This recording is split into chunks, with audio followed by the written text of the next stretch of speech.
Welcome back. Now we have a game mode, and the game mode is responsible for the rules of the game. It can also manage the states that the game is in. And by states, I mean different stages of an individual game session. For example, we might have a warm-up stage where the player can't move around and they just see a countdown timer that displays 3, 2, 1 before you can actually start playing. Then we may transition into an in-progress state where we show the time remaining in the HUD and we can run around and shoot the drones. Now, once the time runs out, we may transition into an out-of-time state.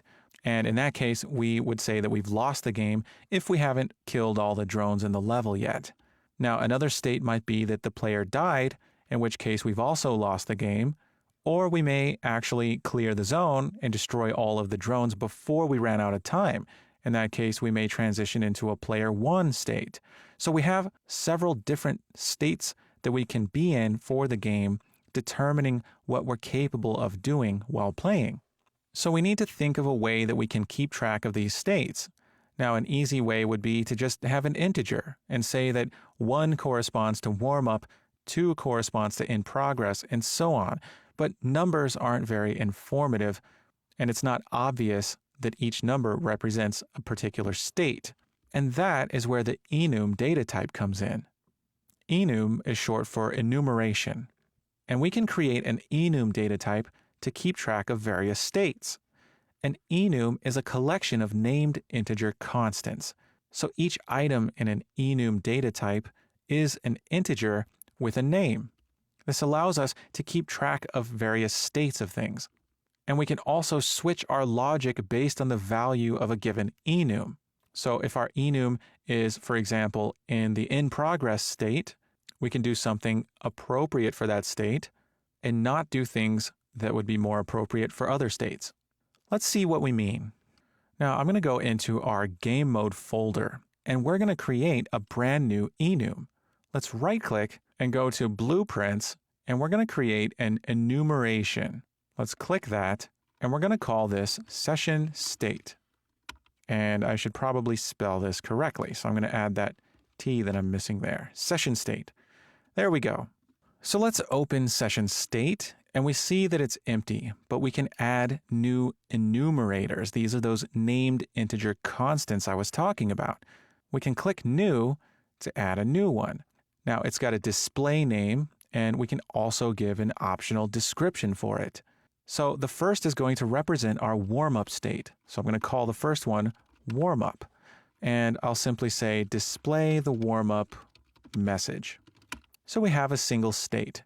Let's add a new one and call the second one in progress. And for the description here, we're going to say game in session, countdown timer is updating. All right, let's add a new state. And I'm going to call the third state out of time. And for this, I'll just say game is no longer in session. All right, I'm going to add another state and call this one player died. And for the description, we'll say player received lethal damage. And we need one more state, and this will be for when the player wins. So I'm going to call this player won. And for this description, I'll say player cleared the zone. So we have this enum with 5 different states in it. How exactly can we use this? Well, we can go back to our FPS game mode, and I'd like to use the tick event to do what's known as switching. I'm going to drag off of tick, and I'm going to type switch on, and you'll see that we have switch on and a whole bunch of options here, all of which start with an E, and that E stands for enum. These are all a whole bunch of different enum types built into the engine, each of which have their own different states. Now, we're interested in our enum called session state. So I'm going to select switch on session state. Now check this out. We have 5 different output execution pins, and we can hook up logic to any one of these. And the one that gets executed depends on the selection here. So we can select the dropdown and choose any one of these states, and by default it's set to the first one, which is warm-up. If we leave it at this, then whatever is hooked up to the warm-up execution pin, that will be executed. So let's test this out. Let's do a print string node. And we'll say simply warm-up. And to prove that these others are not going to execute, since selection is not set to those enum constants, we'll do another print string for, say, in progress, and we'll print in progress. So let's compile and hit play. And since we're doing this in the tick function, we see that we're printing warm up to the screen every single frame. And that's because our selection is set to warm up. Now here's where the power comes in. We can have a variable of this enum type and change that variable based on what's happening in the game. So let's make a variable of this session state type. So I'll add a new variable, and I'm going to call this session state, and I'm going to change its type to session state. And here we see under enum session state, and it's green. That's the color coding for enums. So I'm going to select that and compile, and we'll see that it gets a default value that's the first of the enum constants. So we can leave that at warm-up since our game should start in the warm-up state. Now in event tick, we can do something like update the warm-up timer and things like that.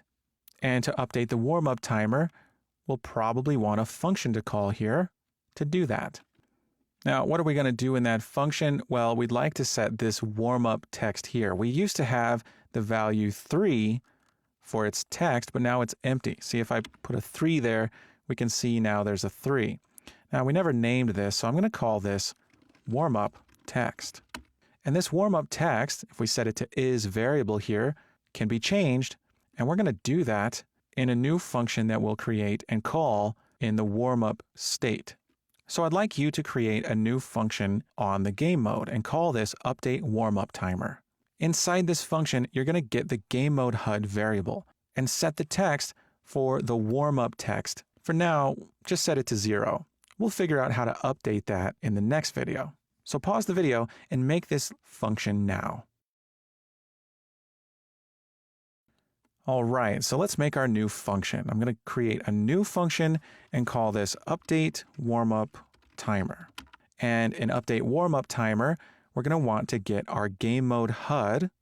And from game mode HUD, we want this widget called warm-up text.